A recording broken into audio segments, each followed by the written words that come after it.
Hello friend, आपका स्वागत है मेरे यूट्यूब चैनल में। आज हम आपको बताएंगे RDOL स्टार्टर। वैसे स्टार्टर जो एक पुश बटन से फॉरवर्ड में चलते हैं और दूसरे स्टार्ट बटन से रिवर्स में चलते हैं। इससे पहले मैंने आपको DOL स्टार्टर और उसका कंट्रोल वायरिंग डायग्राम और PLC में हम फीडबैक कैसे लेते हैं या फिर PLC से हम कैसे DOL स्टार्टर को चालू कर सकते हैं, इसके बारे में हमने आपको बताया था। आज हम समझेंगे DOL स्टार्टर के बारे में।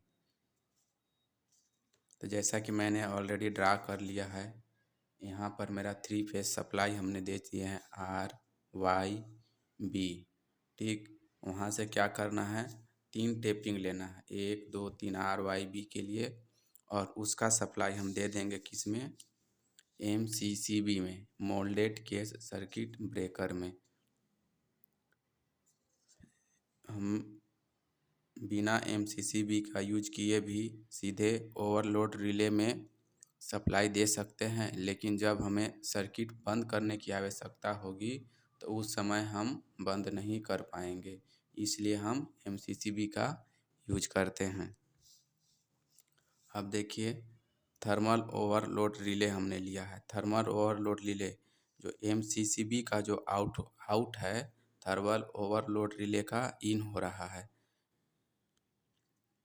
जैसे ही मेरा थर्मल ओवरलोड ट्रिप करेगा या ओवर वोल्टेज में ट्रिप करेगा तो ये सर्किट जो है NO से NC हो जाएगी यहाँ से, यानी कि कॉन्टेक्ट मेरा ब्रेक हो जाएगा और सप्लाई आगे नहीं बढ़ पाएगा।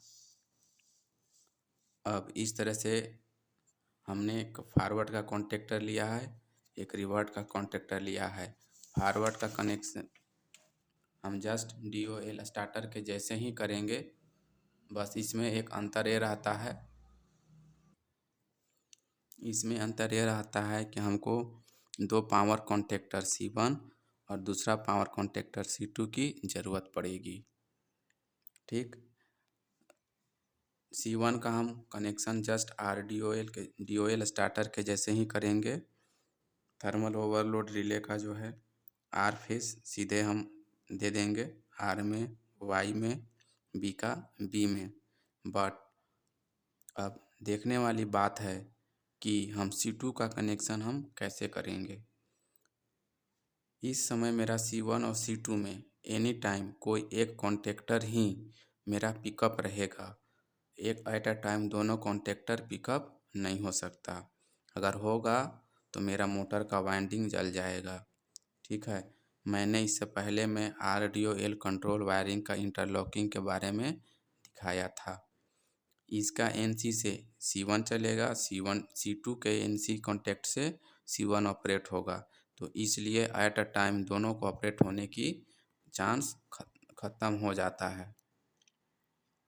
हमने इसके लिए R को डायरेक्ट ले लिया, Y को डायरेक्ट ले लिया, C को डायरेक्ट ले लिया, है ना। जैसे ही मेरा C1 पिकअप होगा, मोटर के वाइंडिंग में मेरा सप्लाई चला जाएगा। बट C2 की स्थिति में क्या है, R को तो हमने लिया है, R को सीधे R तक कनेक्ट कर दिया, बट यहाँ पे देखेंगे Y को हमने क्या किया है, यहाँ का B में, यानी कि B फेस में जोड़ा है। यहाँ का Y को हमने क्या किया, B में दिया, और B फेस को, यानी कि जो B फेस है मेरा, B फेस को मैंने क्या किया, यहाँ का Y फेस में दिया। तो ये मेरा क्या हो गया, नेगेटिव सीक्वेंस हो गया। ये मेरा C2 का जो है वायरिंग डायग्राम जो है, वायरिंग कनेक्शन मेरा नेगेटिव फेस सीक्वेंस हो गया। हमारा पॉजिटिव फेस सीक्वेंस क्या रहता है, RYB। ये हो गया C1 के लिए, बट मेरा C2 के लिए क्या हो गया, RBY।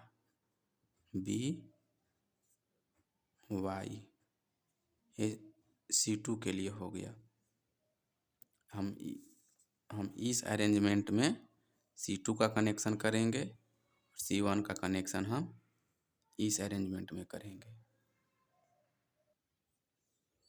तो हम दूसरे शब्दों में कह सकते हैं कि RYB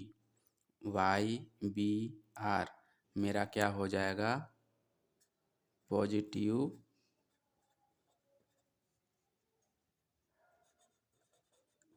फेस सीक्वेंस।